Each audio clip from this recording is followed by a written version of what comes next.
Hoje nós vamos começar a falar sobre o verdadeiro sentido do Natal. E eu gosto muito de falar sobre esse assunto, porque Natal não se resume a crediário da C&A. Natal não se resume a comer arroz com uva passa, nem maionese com maçã. Natal não é só comemoração. Natal não é apenas reunir as pessoas para comer junto, para sentar à mesa junto, para comer um peru assado, para ganhar presente, dar presente. Natal não se resume a isso. Na realidade, nós já falamos aqui alguns dias atrás que essa data do Natal para nós aqui, ela é altamente comercial. O comércio gerou isso. Mas existe o verdadeiro Natal, que é sobre o que eu quero falar com você hoje. O verdadeiro Natal. Então, o que nós comemoramos no Natal? Vamos ver se você sabe. O nascimento de Jesus, exatamente. Nós comemoramos o nascimento de Jesus. Então, há um significado muito mais profundo do que apenas comer e presentear. E para falar sobre isso, eu queria ler um pouco da história que está lá em Mateus. Se você tiver a Bíblia e quiser abrir a sua Bíblia no primeiro capítulo de Mateus, eu não vou ler o capítulo todo, eu vou apenas explicar aqui o que está escrito em Mateus capítulo 1 e em Mateus capítulo 2. A Bíblia diz assim, que havia uma moça virgem, o nome dela era Maria. A Bíblia diz que o anjo apareceu para Maria e disse para Maria assim: salve a agraciada do Senhor. Inclusive é por isso que fala que Maria é cheia de graça, porque quando o anjo aparece para ela, o anjo diz: salve a agraciada do Senhor. Então deram o nome para ela de Maria, como é que fala? Cheia de graça. O anjo aparece e diz para ela assim: olha, você vai ter um filho, e esse filho vai ser do Espírito Santo. Ela fala: não, mas eu não posso ter filho, eu nem casado não sou. Eu vou ter problema com meu marido se eu ficar grávida. Imagina nos dias de hoje, uma mulher vir falar para o marido assim: olha, eu estou grávida, mas o filho não é seu, é do Espírito Santo. Como que seria isso, hein, Júlio? Ia dar problema, ia dar trabalho, não ia? Olha, eu estou grávida. Como você está grávida se a gente não se deitou? Então, é porque o anjo me engravidou. Então você vai embora de casa. Aí a Bíblia diz que ela questionou o anjo sobre isso. E o anjo falou: não se preocupa, eu mesmo vou falar com o seu marido. A Bíblia diz assim, que quando José ficou sabendo dessa gravidez, ele falou: nossa, eu vou abandonar essa mulher, vou deixar ela, porque como é que eu vou explicar para o povo que a minha mulher está grávida e o filho não é meu? Então a Bíblia conta assim que o anjo apareceu para ele, está lá em Mateus capítulo 1, versículo 20. Se você quiser acompanhar aí, diz assim: mas enquanto meditava sobre isso, eis que em sonho lhe apareceu um anjo do Senhor, dizendo: José, filho de Davi, não temas receber a Maria como sua mulher, pois o que nela está gerado é do Espírito Santo. Ela dará à luz a um filho, e lhe porás o nome de Jesus, porque ele salvará o seu povo dos seus pecados. Então a Bíblia diz que o anjo apareceu para Maria e disse para Maria que ela ia ficar grávida. Maria ficou com muito medo e pediu para que o anjo também falasse com o marido. Quando o homem, o José, ficou sabendo, ele falou: não, vou deixar a minha esposa, como é que ela está grávida? Se eu nunca me deitei com ela, ela é virgem, é impossível dela estar grávida. Então o anjo fala para ele: fica tranquilo, porque esse filho é o filho do Espírito Santo. Esse filho se chamará Jesus, e ele vai vir para livrar o povo do pecado. É interessante que Jesus ia vir à terra não é para livrar o povo dos problemas. E olha que esse povo aqui tinha muito problema. O povo de Jerusalém era um povo que ele era praticamente escravo de Roma. Os romanos escravizavam os israelitas. Então, eles tinham um problema, eles pagavam impostos para Roma, eles tinham que obedecer às leis de Roma. Então, o povo de Jerusalém, que é a capital de Israel, tinha um grande problema. Só que a Bíblia diz que Jesus não iria vir para resolver o problema do povo. Jesus viria para livrar o povo do pecado. É isso que a Bíblia está dizendo aqui. Então, agora que José ouviu o anjo dizendo que Maria geraria um filho, e esse filho seria o libertador do pecado do povo, ele aceita essa condição, e a Bíblia diz assim que foi passando os meses, a barriga foi crescendo, e chegou o momento do nascimento do filho. Existia um rei, ou um governador, que estava governando sobre todo Jerusalém. O nome dele era Herodes. Herodes era o rei, era o governante principal de Jerusalém. A Bíblia diz assim, no Velho Testamento, o Velho Testamento todo profetiza sobre a vinda de Jesus. Então, no Velho Testamento profetiza, diz respeito que viria um menino, que seria filho de Deus, e que libertaria o povo de Israel de toda a escravidão e de todo o pecado. Quando Herodes fica sabendo que esse menino que todos os profetas do Velho Testamento profetizou nasceu, ele fica furioso. Então ele começa agora a matar todas as crianças recém-nascidas. Vocês conhecem a história até aqui, né? Até aqui o que eu estou falando não tem novidade para você, porque é a história do presépio das árvores de Natal, né? Então agora começa uma perseguição. Por conta dessa perseguição, a Bíblia diz assim que o mesmo anjo que tinha falado para Maria e para José que eles teriam um filho, aparece novamente para eles. Agora eles estão em Belém, onde Jesus nasceu.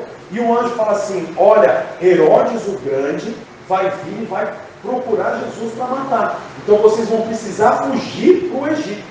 A Bíblia diz que agora José e Maria pegam Jesus recém-nascido e fogem para o Egito. E eles estão lá no Egito, até a Bíblia dizer no capítulo 2, que os perseguidores de Jesus tinham morrido e que eles poderiam voltar para Jerusalém. Está lá em Mateus 2,19, fala assim: após a morte de Herodes, eis que um anjo do Senhor apareceu em sonho a José, no Egito, e disse-lhe: dispõe-te, toma o menino e sua mãe e vai para a terra de Israel, porque já estão mortos que procuravam tirar a vida do menino. Então, recapitulando, o que está acontecendo? Existe um casal, e esse casal é um casal virgem. Naquela época era comum, os casais só tinham relação sexual no casamento. Então eles eram virgens. O anjo aparece para Maria e diz para Maria que ela vai ter um filho, e esse filho vai ser o libertador do povo. Maria fala para José, José programa agora de se separar de Maria, porque ele fica em dúvida: como é que eu vou ficar casado com uma mulher que tem um filho que não é meu? Não, isso está errado. Agora a Bíblia diz que o anjo apareceu para José e disse para José por que Maria estava grávida. Ela estava grávida pelo Espírito Santo, e havia dentro dela um menininho que iria livrar o povo do pecado. Agora o anjo aparece novamente e diz para ele: olha, Herodes vai perseguir vocês para matar Jesus. Então vocês devem fugir para o Egito. Eles fogem para o Egito. E lá no Egito, a Bíblia diz que Herodes morreu. Então o mesmo anjo aparece novamente para José e Maria e fala: vocês podem voltar para Jerusalém. A Bíblia diz então que eles retornam para Jerusalém e Jesus cresce em uma cidadezinha chamada Nazaré. Tudo bem até aqui, gente? Então, essa história que eu te falei é o verdadeiro Natal. Simples assim. O verdadeiro Natal é o nascimento de Jesus. E essa história que eu te contei é a história do nascimento de Jesus. O que eu quero te falar não é só sobre o verdadeiro Natal, porque o verdadeiro Natal é só história. Isso aqui você aprende em aulas de história. Aqui no Brasil nós estudamos nas escolas a história do Brasil. Pedro Álvares Cabral, Tiradentes. Nas escolas de Israel, eles estudam exatamente o que eu falei aqui para vocês, porque essa é a história da nação deles. Então até agora o que eu te falei é só história, que é a história do verdadeiro Natal, que o Natal é a data do nascimento de Jesus. Tudo bem? Agora eu quero falar para você o que é importante hoje. Sabe o que é importante? É o verdadeiro sentido do Natal, que é o tema que nós estamos pregando hoje. E nós vamos falar semana que vem. O verdadeiro sentido do Natal. O que é essa história que aconteceu há pelo menos 2018 anos atrás tem a ver comigo hoje? O que o Natal tem a ver com você hoje? Talvez você está esperando a data do Natal, dia 24 de dezembro, semana que vem já, não é? Não é não? Na outra. Não na próxima, na outra. Talvez você já está se programando de comprar roupa, de marcar cabeleireiro, né, Jéssica? Manicure. Você já está se programando para tirar amigo secreto, a célula que eu for, nós já tivemos amigo secreto. Terça-feira, nós vamos tudo lá na casa do Renan e vamos comer hambúrguer, né? E tirar amigo secreto. Essa é uma bênção. Então, nós já estamos nos programando sobre isso. Mas o que a história do verdadeiro Natal tem a ver comigo hoje? Que sentido que tem para a minha vida? É isso que eu quero falar para você. E para te explicar, eu queria que você abrisse a sua Bíblia em João capítulo 8. Eu vou ler João 8, versículo do 1 ao 11.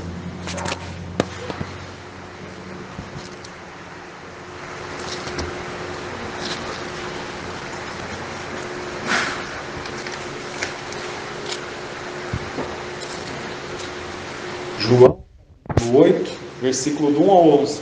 Provavelmente você já tem ouvido essa história, já tenha lido. O capítulo 11 do livro de João conta a história de uma mulher muito conhecida na Bíblia. O nome dela é Maria Madalena. Ela era uma prostituta daquela época. Olha aí na sua Bíblia, então você acompanha por aqui. Diz assim no versículo 1 do capítulo 8. Entretanto, Jesus seguiu para o Monte das Oliveiras, ao amanhecer. Ao amanhecer, ele voltou ao templo e todo o povo achegava-se ao seu redor. Então ele se assentou e lhes ensinava. Os escribas e fariseus trouxeram até ele uma mulher surpreendida, como diz aqui? Vamos ver. Trouxeram uma mulher surpreendida em adultério. Forçaram-na a ficar em pé no meio de todos. O que significa surpreendida no meio do adultério? Era uma mulher que estava tendo relação íntima, se prostituindo com um homem que não era seu. Ela foi pega no ato do adultério, no momento. A Bíblia continua dizendo assim: e disseram a ele: Mestre Jesus, esta mulher foi apanhada em flagrante no ato do adultério. Assim sendo, Moisés na lei nos mandou que tais mulheres sejam apedrejadas. Todavia, tu o que diz a respeito disso? Eles falavam assim para prová-lo e terem alguma coisa de que o acusar. Mas Jesus, inclinando-se, escrevia na terra com o dedo, como se nada tivesse ouvido. Porque insistiram na pergunta, ele se levantou e lhe disse: aquele que dentre vós estiver sem pecado, seja o primeiro a lhe atirar uma pedra. E novamente inclinou-se e escrevia na terra. Então, aqueles que ouviram isso, sendo convencidos por suas consciências, foram se retirando um por um, começando pelos mais velhos até o último. Jesus foi deixado só e a mulher ficou em pé onde Jesus estava. Quando Jesus se ergueu, não vendo a ninguém mais além da mulher, disse a ela: mulher, onde estão aqueles teus acusadores? Ninguém te condenou? Disse ela: ninguém, Senhor. E assim lhe disse Jesus: nem eu te condeno, pode ir e não peques mais. Quem já conhecia esse texto aqui ou essa história? Conhecia? Essa história conta a história dessa mulher que se chama Maria Madalena. A Bíblia conta que essa mulher era uma mulher que estava tendo relação sexual com um homem que não era marido dela, porque a vida dela era desse tipo. Imagina como é que pega uma mulher no ato do adultério. E como é que apresenta essa mulher pega no ato do adultério. É uma mulher que provavelmente está com poucas roupas, se não até nua, ou apenas coberta com um pano, com um lençol. Os fariseus e os escribas da época, que eram os religiosos, os homens que conheciam as leis de Deus, traz essa mulher cheia de pecado, coberta de pecado, toda envergonhada, joga ela nos pés de Jesus, tanto que ela não tem nem força para ficar de pé. A Bíblia diz que eles forçaram ela para ela ficar de pé. E eles perguntam para Jesus: Jesus, essa mulher foi pega no ato do adultério. Você pode ver as roupas que ela está vestindo aqui. O que nós devemos fazer com ela? A lei de Moisés diz que nós devemos apedrejá-la. E o Senhor diz o que sobre isso? A Bíblia mostra que eles também não estavam perguntando porque eles queriam saber. Eles estavam perguntando porque eles queriam arrumar um jeito de acusar Jesus. Aí a Bíblia conta assim, que Jesus, do jeito que está, continua. E ele riscava com o dedo o chão. Naquela época o chão não era de piso, asfalto, era terra. A Bíblia não fala o que ele estava escrevendo, nem o que ele estava desenhando, mas diz que do jeito que ele estava, ele ficou. Então eles perguntam mais uma vez e aí Jesus responde. Ele fica de pé, olha para todos aqueles homens que estavam em volta da prostituta e diz assim para eles: quem não tem pecado, atire a primeira pedra. E ele fala isso e volta para a posição que ele estava e continua fazendo o que ele estava fazendo. A Bíblia conta que um por um, do mais velho ao mais novo, foram deixando as pedras no chão e abandonaram a mulher. Quando Jesus olha, está só Jesus e ela. E ele fala: cadê os seus acusadores? Não te acusam mais? Ela fala: parece que não. Ele falou: se eles não te acusam, eu também não te acuso. Vai e não peques mais. O que isso tem a ver com o Natal, meu Deus do céu? O Natal não é uma data comemorativa. O Natal é o dia que Jesus nasceu para você. Esse é o verdadeiro Natal. O Natal chegou para Maria Madalena. O Natal chegou para essa mulher prostituta. Uma mulher que vivia na vergonha. Interessante que a gente fala sobre prostituta e logo vem na imagem as prostitutas de hoje. Mas naquela época era bem diferente a questão de ser prostituta. Tudo era diferente. Para se ter uma ideia, não existia absorvente. A Bíblia fala sobre isso também. A Bíblia diz assim, que as mulheres usavam nos dias de mulheres, que eram os dias de menstruação, um pano de imundícia. Era um tecido, um pano, como se fosse uma faixa. Imagina uma faixa dessa de, quando se machuca, que passa no braço. Uma faixa que era dobrada várias vezes e era colocado ali entre as roupas íntimas das mulheres. Olha, se para isso era desse jeito, imagina uma mulher prostituta, como é que ela não vivia? De que jeito não era a vida dela? Hoje nós temos água encanada. Você abre a torneira, sai água. Naquela época não tinha. Ela foi pega no ato do adultério e levada até Jesus. Ela estava cheia de pecado, cheia de vergonha. Ela tinha, as pessoas olhavam para ela com os olhares de julgamento. Mas a Bíblia diz que Jesus não olhou para ela desse jeito. Muito pelo contrário. Jesus olha para ela com um olhar de compaixão. A Bíblia mostra para nós que o Senhor não julga você pelo que você fez. A religião julga. A Bíblia diz assim, que os fariseus e os escribas trouxeram ela e queriam apedrejar, tanto que cada um já tinha sua pedra na mão. E não pense que era meia dúzia de pedra. A Bíblia fala assim, que homens e mulheres que deveriam morrer apedrejados, que estavam na lei, eles eram apedrejados ao ponto de fazer um montão de pedra que não dava para ver a pessoa, de tanta pedra que tinha. A lei dizia que ela deveria morrer. Eu quero dizer para você que a religião só vai matar. A religião quer matar. Nós não estamos aqui para pregar a religião. Nós não estamos aqui para dizer a roupa que você deve vestir, o jeito que você deve falar, como você deve comer, que jeito que você deve orar. Não é esse o propósito da igreja de Cristo. Você vê que Jesus em nenhum momento fez questionário para ela. Jesus não pergunta para ela assim: o que você fez, menina? Há quanto tempo você se prostitui? Quanto você cobra para se prostituir?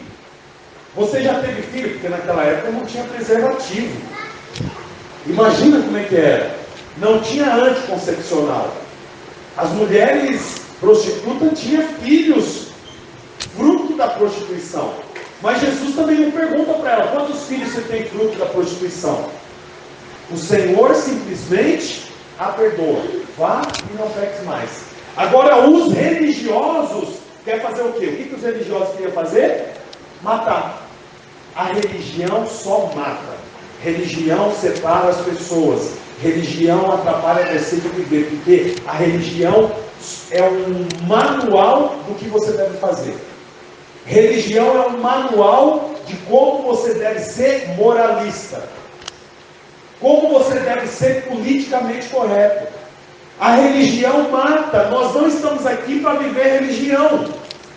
Nós não nos reunimos aqui todos os domingos para falar sobre religião. Nós não viemos aqui para dizer como você deve se vestir, o que você deve falar, como você deve agir. Nós estamos aqui domingo após domingo para dizer para você que o Senhor te perdoa e te aceita como você é. É interessante isso, porque você pode ver aqui a Bíblia, essa história mostra para nós que Jesus tinha todos os motivos para sentar com ela e dar um sermão nela, né? Você não tem vergonha não, prostituta?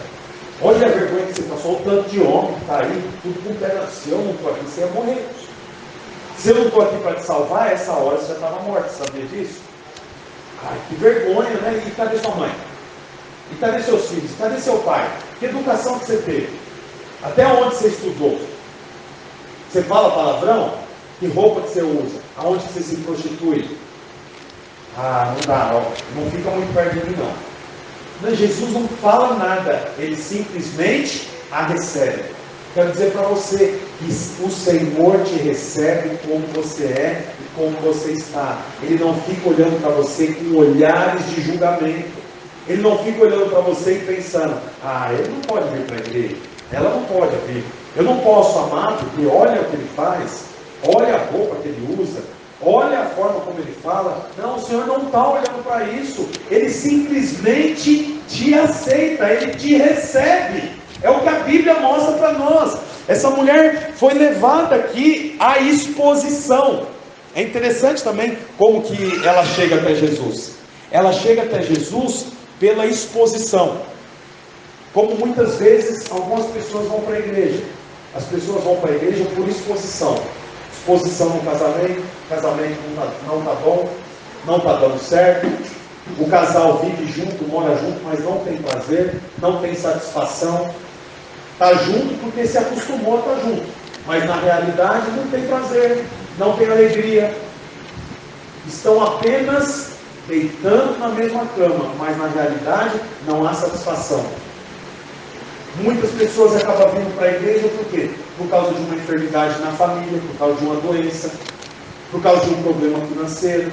É muito parecido com o que Maria Madalena, o que aconteceu com essa prostituta. Ela foi até Jesus por quê? Porque foi pega no ato do adultério. Senão ela estaria continuando se adulterando, continuaria se prostituindo. Quero dizer para você que não importa o motivo que você veio para Jesus, Ele te aceita, Ele te recebe. Ele diz para você que há esperança para a sua vida. Você não precisa viver mal, você não precisa viver na prostituição. Quando eu falo prostituição, não quero dizer o ato de se prostituir, mas a prostituição financeira, a prostituição de um casamento triste, a prostituição de uma chateação, a prostituição de viver sem alegria, sem prazer, viver endividado. Não precisa ser assim. O Senhor não te chamou para você viver mal, Ele te chamou para você ser livre. Para você ser livre. O Senhor diz para você que você pode ser feliz. Imagina a vida dessa mulher. Dá para acreditar que uma mulher dessa era feliz? Se prostituindo naquele tempo, naquela época, vivendo como vivia.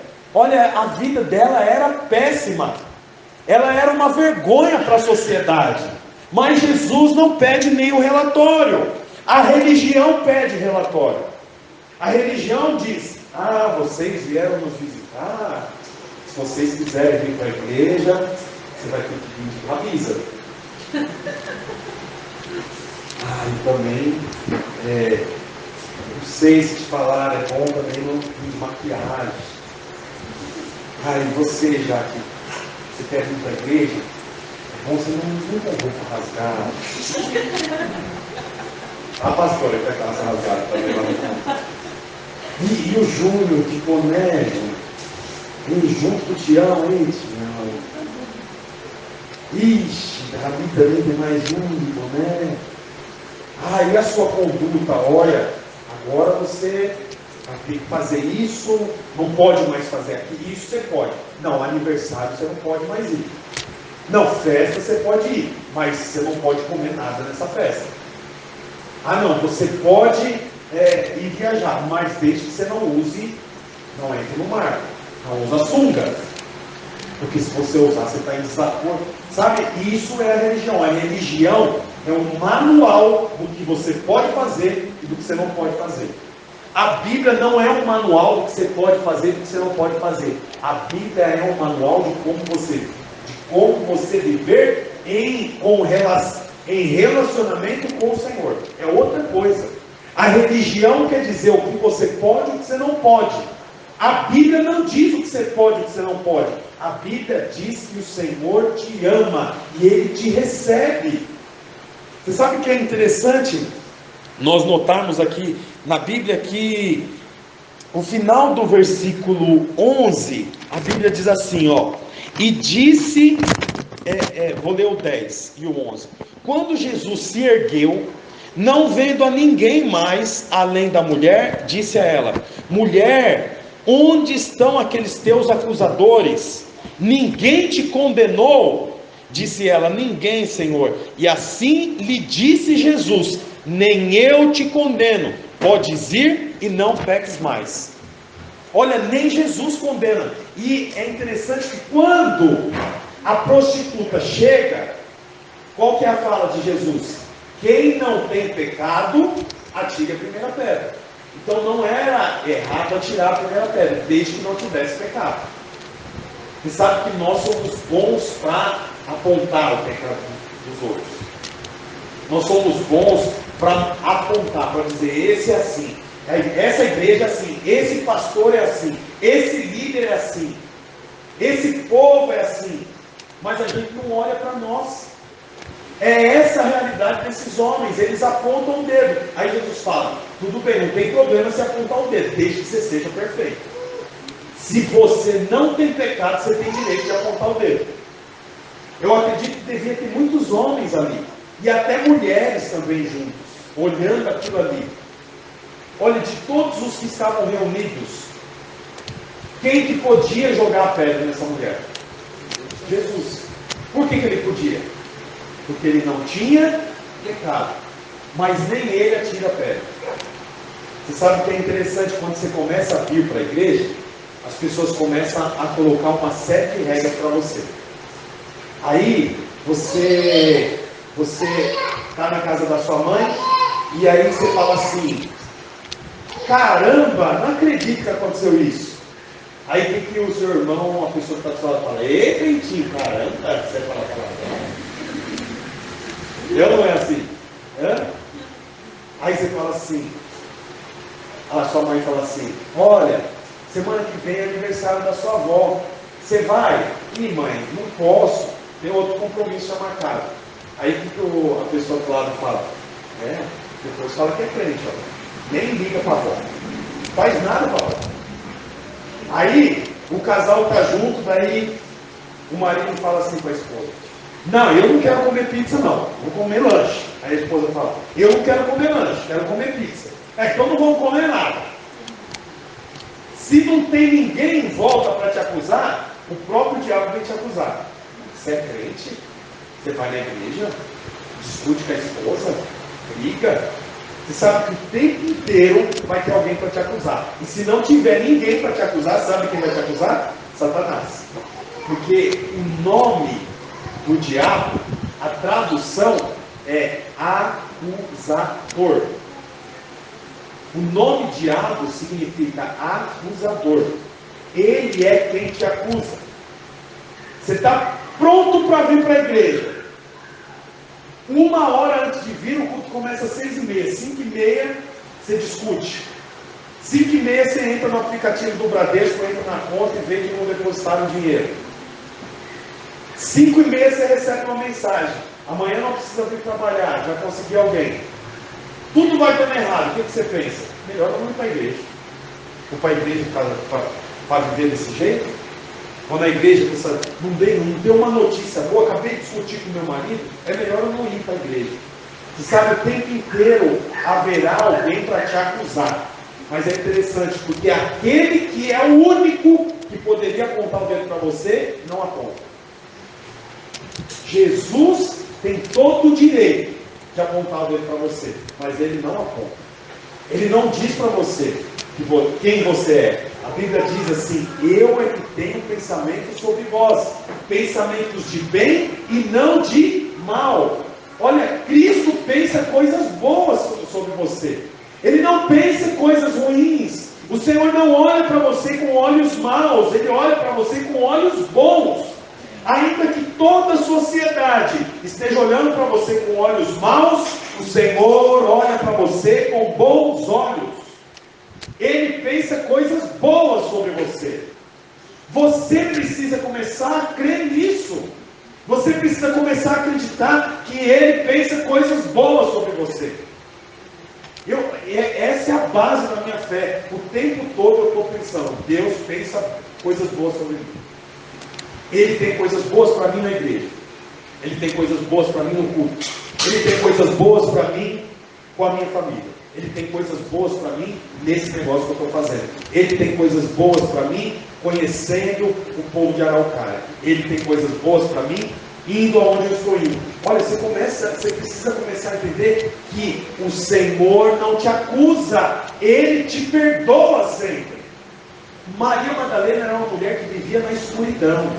Ela vivia nos becos e nas ruelas. Ela vivia em motéis, em bordel. Você sabe, Maria Madalena não era uma boa mulher, ela é uma prostituta. E para ela ter sido pega no ato de adultério, isso mostra para nós também que ela já estava tão acostumada em se prostituir, que ela se prostituía até em lugares que outras pessoas podiam ver. Como é que pegam ela no ato do adultério? É porque ela não se cuidava tanto assim, era uma mulher cheia de pecado. Mas o Senhor pensa coisas boas sobre ela. E o Senhor diz para ela: se ninguém te acusa, eu não te acuso. Vá em paz e não peques mais. Ele não põe condições. Vá em paz, não peque mais, mas se você pecar, eu vou deixar ele te apedrejar. Vá em paz, não peque mais, mas se eu ficar sabendo que você falou mentira, eu mesmo vou te apedrejar. Ele simplesmente fala: vai mais. Sabe o que é isso? Isso aqui é o Natal nascendo de Maria Madalena. Depois disso, ela não se prostituiu mais. Sabe por quê? Porque chegou o Natal para ela. Jesus nasceu para ela. Quero perguntar para você: Jesus já nasceu na sua vida? Porque quando Jesus nasce na sua vida, tudo se faz novo. As coisas velhas ficam para trás. Há o velho Michael e o novo Michael. Há o velho Renan e o novo Renan. A velha Jéssica e a nova Jéssica. O velho Marcos e o novo Marcos. A velha Jaque e a nova Jaque. Por quê? Porque chegou o Natal para mim. Natal não é a comemoração. Natal é Jesus nascendo na minha casa. Jesus nascendo na minha realidade. Jesus nascendo no meu casamento. Jesus nascendo nas minhas finanças. Jesus nascendo para o meu entendimento. Isso que é Natal. E o Natal chegou para Maria Madalena. Por quê? Porque ela percebeu que o Senhor não a acusa. O Natal chega para você quando você entende que o Senhor pensa coisas boas sobre você, mesmo você não merecendo. Essa mulher não merecia. Ela deveria ser morta, porque essa era a lei daquele tempo. A religião queria matar ela, mas o Senhor não. A religião diz para você que o Senhor só ouve a sua oração se você não pecar. O Senhor só ouve a sua oração se você tiver tido uma semana em santidade. O Senhor só vai abençoar o negócio de livraria do Diego se o Diego fizer tudo direitinho. Se ele não fizer, o Senhor não ouve. Se a Jaque falou palavrão na semana, não adianta nem eu orar, Deus não vai ouvir. Se o Renan e a Bruna discutiram, não adianta nem eles orar pelo Joaquim. Joaquim é o filhinho deles, que está sendo gerado. Aí o Renan tem um problema, e ele briga e discute. Agora ele precisa orar, porque tem uma ultrassom, então ele quer orar pela Bruna. Mas vem a acusação na cabeça dele, dizendo o quê? Você não pode orar. Como é que você vai orar? Você acabou de fechar um cara ali, mostrou o dedo do meio para ele, no trânsito, agora você vai orar? Hã? Como é que você vai orar? A Casa Bahia acabou de ligar para você cobrando do rato que você comprou, você não pagou. Agora você tem coragem de orar? Olha, essa mulher era uma prostituta, pega no ato do adultério. Jesus tinha tudo para acusá-la, mas ele não acusa. Não é interessante isso? A religião acusa, mas o Senhor não acusa. No final do versículo 11, ainda há uma novidade muito interessante. A Bíblia diz assim que o Senhor fala para ela: eu também não te condeno, pode ir e não peques mais. É interessante porque Jesus podia falar assim, ó, presta muita atenção, eu estou caminhando para o fim. Jesus podia dizer assim: eu não te condeno, mas a partir de agora você vai ser minha serva. Podia ou não podia? Ó, Jesus acabou de salvar a vida da mulher, e eu não vou te condenar, mas a partir de agora também você vai ter que concordar com tudo que eu falar. Eu não te condeno, só que eu estou começando meu ministério. Eu preciso de alguém para trazer água para mim. Você vai buscar água para mim. Como eu disse, a água naquela época não era a água que a gente tem hoje. Alguém trouxe água aqui para mim, facinho, abriu. Naquela época, para pegar água era no poço. E tinha um monte de poço que era seco. Olha, eu te perdoo, mas você vai se responsabilizar por trazer água para mim. Eu te perdoo, eu não vou deixar esses caras te apedrejar. Só que a partir de agora também, você vai fazer pão para mim. Que era outra coisa também que não comprava em padaria. Eu te perdoo, só que a partir de agora você vai ter que me servir pelo resto da sua vida. Porque você está morto, né? Você já ia estar morto agora. Uma hora dessa você está cheio de pedra na cabeça. Mas eu te salvei. Como eu te salvei, então a partir de agora você vai cozinhar para mim. Não. Sabe o que Jesus fala? Vai, filho, você está livre. Vá e não peques mais. Não tem condição. Ele não condiciona, ele simplesmente diz: vai embora. Mas é interessante por quê? Porque ela não vai. Domingo que vem eu vou continuar essa pregação. Eu quero muito que você esteja aqui, porque eu quero mostrar para você a postura de Maria Madalena depois disso. Mas eu quero já te antecipar: Maria Madalena nunca mais deixou Jesus. Ela sempre esteve com Jesus. Inclusive, Jesus tinha quantos discípulos? 12. Um se perdeu, foi Judas, morreu, se enforcou. Ficou agora com 11. Jesus morre e ao terceiro dia a Bíblia diz que ele ressuscita. Quando ele ressuscita, sabe quem foi a primeira pessoa que viu ele ressurreto? Maria Madalena. A primeira pessoa que viu Jesus ressurreto foi uma ex-prostituta que ele salvou. Sabe por quê? Porque ela não mais deixou Jesus. Por quê? Porque ela se compadeceu, porque o Senhor não a condenou. Quero dizer para você que o que faz você vir para a igreja todos os domingos não é a consciência de pecado. O que faz você ir à célula, o que faz você desejar se batizar, não é a consciência de pecado. Não é ficar pensando no que você já fez de errado. O que faz você vir aos cultos, o que faz você entregar sua vida para Jesus, é a consciência de que o Senhor não te condena, mesmo você sabendo que merece ser condenado. Você volta domingo após domingo. Eu estou aqui todos os domingos, porque eu sei que eu, mesmo sendo pastor, tenho problema com a minha esposa. Você não merece o pastor que você tem, você merece um pastor muito melhor. Sinceramente, não é demagogia, não. Você merece uma igreja muito melhor. Você merece um pastor e uma pastora muito melhor. Mas sabe por que eu venho aqui todo domingo? Porque eu não me sinto condenado.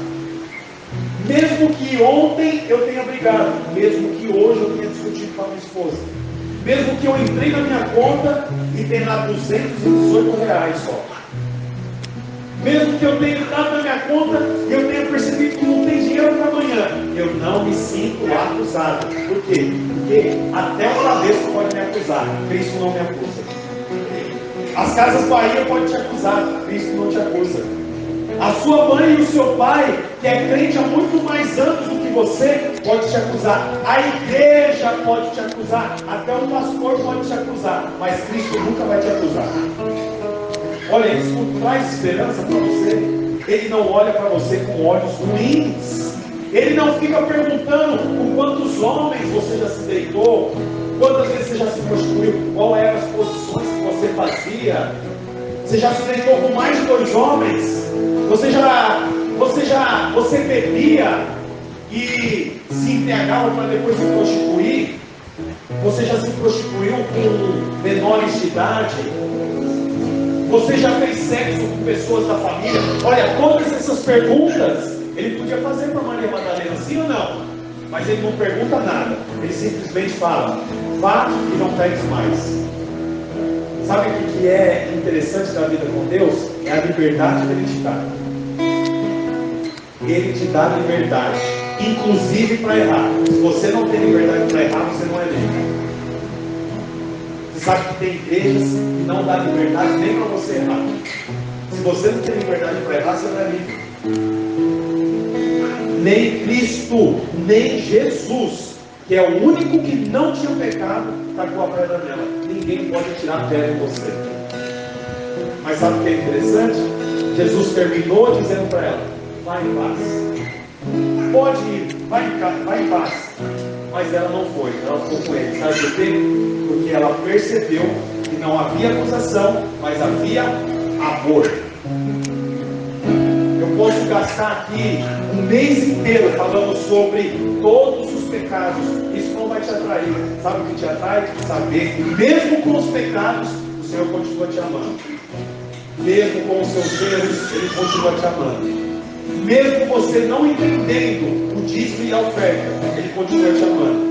Mesmo você pecando, Ele continua te amando. Sabe por quê? Porque Cristo é amor. Isso que é o verdadeiro sentido do Natal. O verdadeiro sentido do Natal é esse Cristo nascer em você. Quero perguntar para você: o Natal do brasileiro, assim como a maioria de todo o planeta Terra, é dia 25 de dezembro. Mas a partir de hoje o seu Natal não é mais dia 25 de dezembro. O seu Natal tem que ser a data que você entregou a vida para Jesus. Que dia que é o seu Natal? Pensa um pouquinho aí. O Natal chegou para você? Jesus nasceu na sua vida? Ah, nasceu. E o que mudou? Ah, não sei dizer, então não nasceu. Porque Maria Madalena podia dizer: Jesus nasceu. Por quê? Porque antes eu era prostituta, hoje eu não sou mais. Quando Jesus nasce na sua vida, tem o antes e o depois. Eu pergunto para você mais uma vez: qual é o seu antes e qual é o seu depois? O dia que Jesus nasceu na sua vida tem que mudar. Tem que mudar a sua história. Hoje, no final do culto, a dona Vera Lúcia, que é a esposa do seu Tião, o Tião vem 2 vezes no culto hoje, hein? Olha que bênção. Tá igual o pastor, hein? Isso porque eu só vi que eu preguei. Ele é melhor que eu, porque ele nem pregou, ele veio 2 vezes. Ela me procurou no final do culto e falou: pastor, que culto maravilhoso. Fico muito feliz. Mas sabe por que eu fico mais feliz? Porque o Tião não gostava de ir na igreja comigo. Eu ia em igrejas, tentava levar ele não gostava. E quando ia, ficava emburrado. Não cantava, não pegava na mão, ficava bravo. Aí ela falou assim: hoje ele acordou, fez a barba, chegamos mais cedo porque nós éramos diáconos. Ele ficou na porta recebendo todo mundo com um sorriso no rosto e dizendo: seja bem-vindo, seja bem-vindo, seja bem-vinda. Ela falou: olha, parece um detalhe, mas sabe por que isso acontece? Que o Natal chegou para o seu Tião. Quando o Natal chegar para você, não tem jeito, sua vida muda. Se você não dormia uma noite inteira de sono, preocupado, quando o Natal chega para a sua vida, você dorme uma noite inteira de sono. Se seu casamento não estava bom, quando Jesus entra, o casamento está bom. Se não tinha planos de casar, né, já que o Rubens, quando Jesus entra, há planos de casar, há condições para comprar o apartamento e tem a data do casamento marcada. Hoje de manhã tinha 2 casais aqui que vão casar para se batizar domingo que vem. Eles vivem amaziados há anos vivendo juntos. Nunca pensaram em casar, nunca pensaram nem em usar aliança.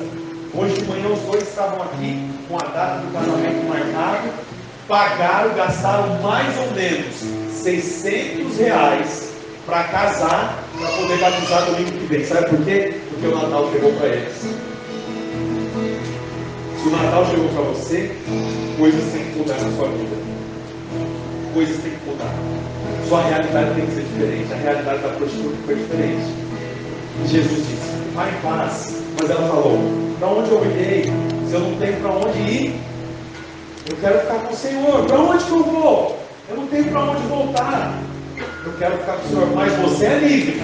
Eu sou livre, por isso eu quero ficar. Ao contrário do que as pessoas pensam no mundo, nós é que somos livres. Porque o Senhor nos libertou e disse para nós: pode voltar, mas eu não quero mais viver no chiqueiro como filho pródigo. Eu tenho liberdade para ir para o chiqueiro. Eu tenho liberdade para pegar a minha herança e gastar tudo. Mas para que eu vou para o mundo se eu sou livre dentro da casa do meu pai? Quem lembra do filho pródigo que nós pegamos? Eu sou livre dentro da casa do meu pai. Para que eu vou me sujar no chiqueiro? Eu tenho comida, eu tenho sandália, eu tenho roupa, eu tenho anel. O que eu vou fazer no mundo? O que eu vou fazer no chiqueiro? Eu prefiro ficar aqui. É a mesma coisa com você. O Senhor diz para você: você é livre, mas todo domingo você volta. Por quê? Porque aqui é o melhor lugar para se estar. Diante do Senhor. Eu queria que você ficasse de pé. Feche os seus olhos.